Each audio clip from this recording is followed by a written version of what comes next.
श्री राम जी द्वारा धर्मरथ का वर्णन। भगवान श्री रामचंद्र जी और रावण के बीच में युद्ध हो रहा था। रावण अपने दिव्य रथ पर अस्त्र शस्त्र व कवच आदि को धारण करके युद्ध क्षेत्र में उपस्थित हुआ। इधर श्री राम जी भी युद्ध क्षेत्र में आए, परंतु भगवान श्री राम जी बिना रथ के थे। रथी रावण बीरथ रघुवीर। जब भगवान बिना रथ के ही युद्ध के लिए प्रस्तुत हुए तो यह देख करके विभीषण की आंखें भर आई।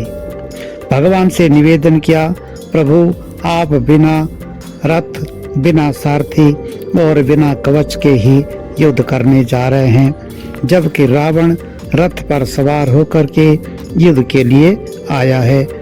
इस प्रकार आप उसका मुकाबला कैसे कर पाएंगे? विभीषण की चिंता को समझते हुए भगवान विभीषण से कहते हैं कि हे विभीषण, मैं भी रथ पर सवार हूँ, परंतु मेरा रथ तुम्हें नहीं दिख रहा है।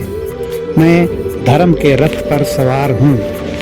विभीषण की चिंता स्वाभाविक थी, क्योंकि हम लोग भी साधन देखते हैं और उसी के अनुसार अनुमान लगाते हैं, परंतु जहाँ रावण के पास साधन है वहाँ श्री राम जी के पास साधना है, और साधना हमेशा साधनों पर भारी पड़ती है।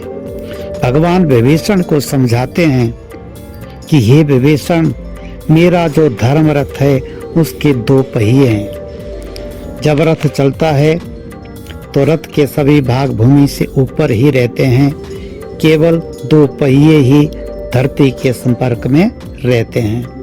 धरती मतलब धूल या रज। भगवान कहते हैं मेरे धर्म रथ के भी दो पहिए हैं, सौरज और धीरज।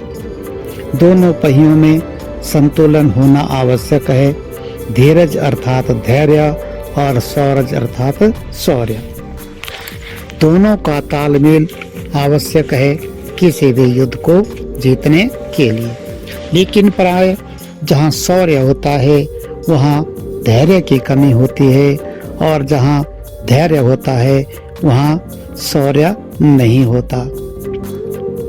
संक्षेप में भगवान श्री राम यही समझाते हैं कि धीरज और शौर्य के दो पहियों द्वारा संचालित धर्म रथ पर सवार होकर ही अधर्म पर विजय पाए जा सकती है, और हमारे शास्त्रों की भी यही सर्वसम्मत राय है।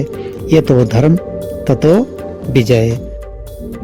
श्री रामचंद्र भगवान की जय।